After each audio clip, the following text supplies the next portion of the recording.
Yo, what's up guys? It's Bird here from Addict Gaming. Yesterday I released a video talking about finding the perfect match with Guild Wars 2 and the blog post that they put out on their website. Today we are going to talk about Go with the Flow, which is the next blog post that they released. And they're going to talk about rosters and some of the match prompts and things like that. So the first thing is the rosters and queuing up your roster for PvP.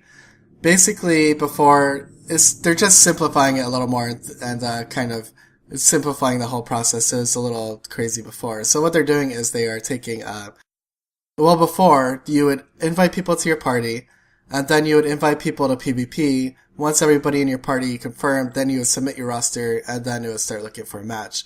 So what it's going to do now is you invite people to PvP, and then once everyone confirms, it just throws you into the searching process for PvP. This works on solo and team queues, by the way, as well. So you don't have to submit a roster for solo PvP anymore. You just queue up. Now, I feel like I just want to say something here, and this has to do with the fact that I think it's a really strange system that Guild Wars 2 has right now. That you have team PvP, yet your ladders and your rankings are based on individuals.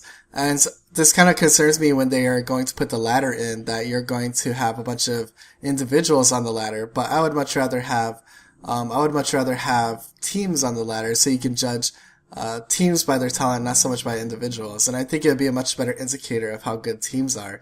So I wish that for my wish list for Guild Wars 2 in the future, is that they put in a system where it's only premates that are able to compete 5v5s. And so you have a team that you have to register, and then you put people on your roster for the team.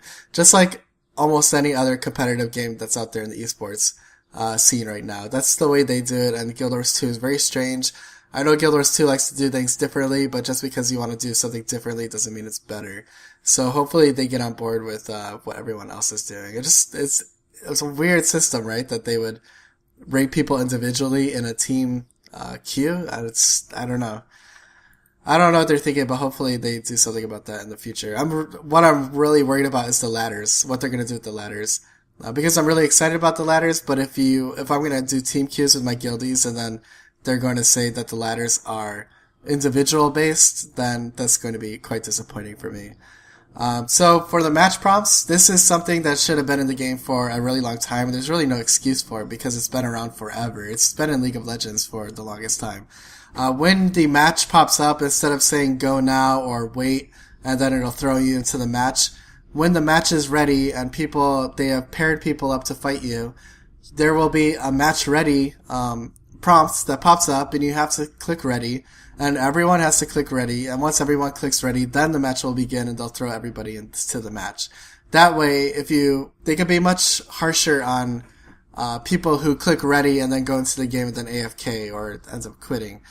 Which kind of leads into the next point, and that's the Dishonor system. I still think ArenaNet is being super soft with this Dishonor system. So basically, if you go into a game and then you go AFK or you quit or whatever, you get a Dishonor on your account, and it starts at, I believe they said it starts at 5 minutes.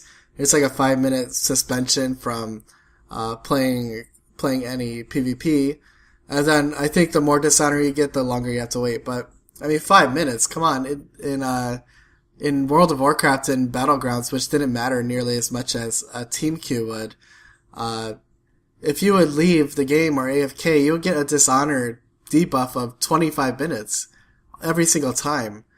So 5 minutes, I mean, grow some balls, Arena. 5 minutes is not going to discourage people all that much. We'll have to wait and see how long it actually goes up to, depending on how much Dishonor you get on your account.